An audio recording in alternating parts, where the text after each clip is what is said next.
Hi everyone, welcome back to my channel. Thank you so much for clicking on this video. If you're new here, my name is Shannon. I am a mom of one, budgeting for a little family of three, just working on debt payoff, trying to stick to our budget, which is harder than it sounds, and just talking through, my life, my finances as a dual income household with one kid in childcare. So if any of that feels relevant to you or you're just interested, subscribe and just keep checking back and hanging out with me.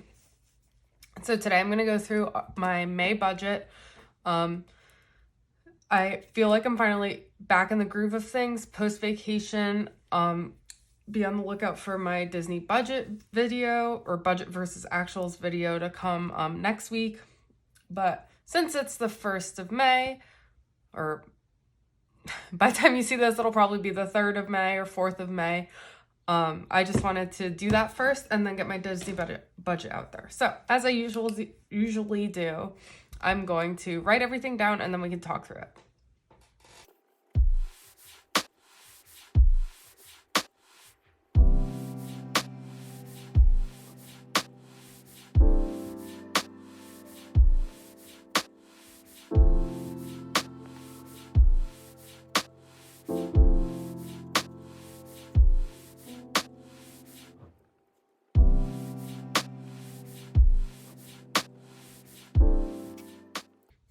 Okay, so that is everything, I think. Starting with income, my income did not change. I have a small raise coming, but it's not going until June, so I won't actually. I think I know what my paycheck's going to look like after taxes after my raise, but I won't know for sure until I get my first one, which would be the first paycheck of June. So anyway, for this month, it's still the same. And then my husband, still about the same. He did work a little bit of overtime, and we know for sure he has a $150 bonus coming, so I'm gonna lowball it just slightly, and only estimate an extra 100 after taxes. But this could actually actualize a little higher. So altogether that is $6,300. Okay, then going into fixed expenses, my mortgage escrow account went up a little bit, so our mortgage payment increased starting this month, so it's $1,275 now. Electric was a little lower than normal, $69. Gas is always $74. Water $30. Car payment doesn't change to $10. Insurance went up last month, so now that's $173 going forward. Internet is $80. AT&T is $124. This diet bet that I'm failing horribly at is $35. Normally the money motivates me to do better, but I just I don't know, guys. It's just been rough. I've stayed the same, but I haven't lost, so that's super frustrating that I'm just throwing money away. I don't know if I can recover and actually win the diet bet by the end of next month, but we'll see. Gymnastics is $60 as usual. Peloton $39. I think this actually went up, but I don't remember, so we're gonna use this number for now. I do have a little bit of a buffer, I think, anyway, so hopefully it doesn't go to that. And then daycare is the same as it usually is for a 4-week month. That's $920. So all those things together are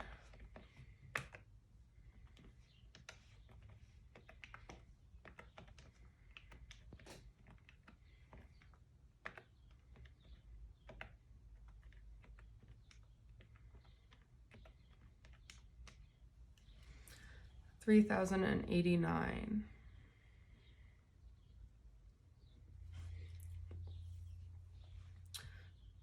So I guess I'll just go in the usual order and talk about savings next.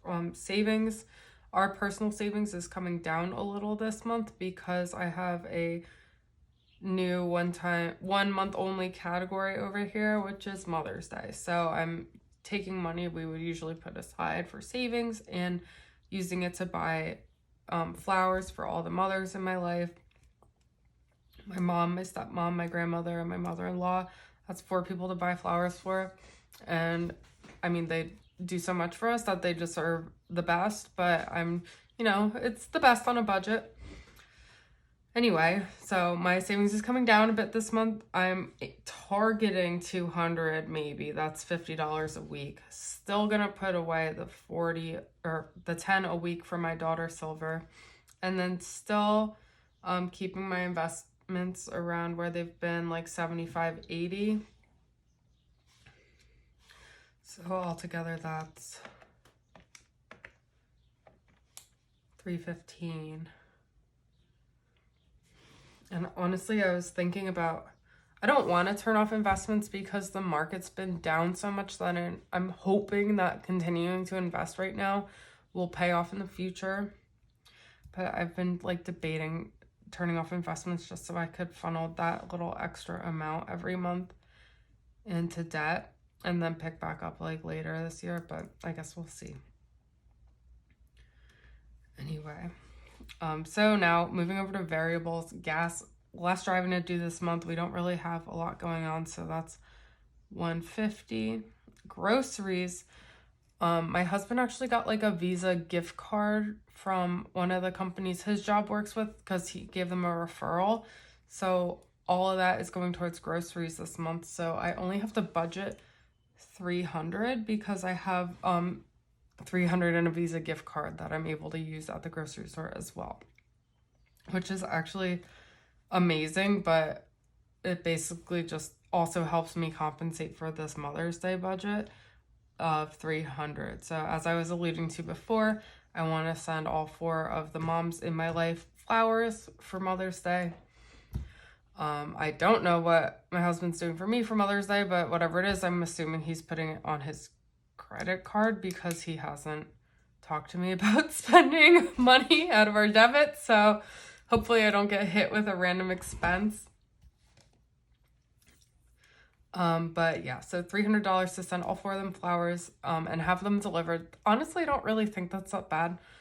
And they're all more than deserving. Like that, this is the least I could do for them. Like I love and adore all the mothers in my life so much. And then other, as you can see, I have my nails done again. My dog has a grooming appointment this month. I also need to buy my dog's flea collars. So just a couple things that is keeping my other variable spending a little higher than normal. So I'm gonna target 600 this month and hopefully stick to that. So altogether that is $1,350. Okay, so let's see what that leaves us with towards debt, and then and then we'll figure out what I'm paying besides my loan, which is always the same amount.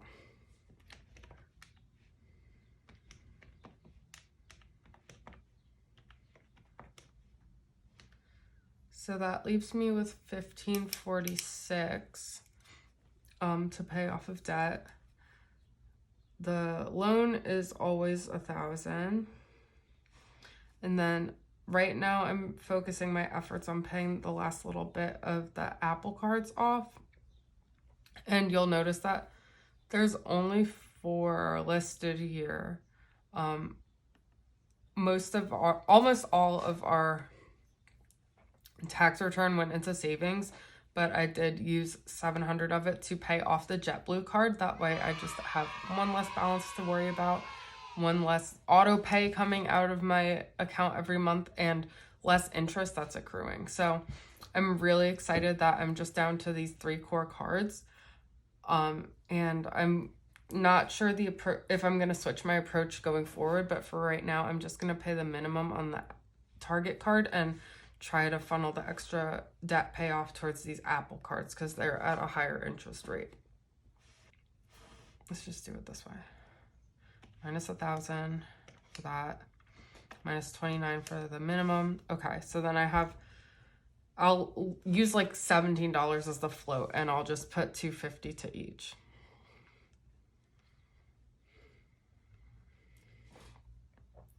Okay, perfect.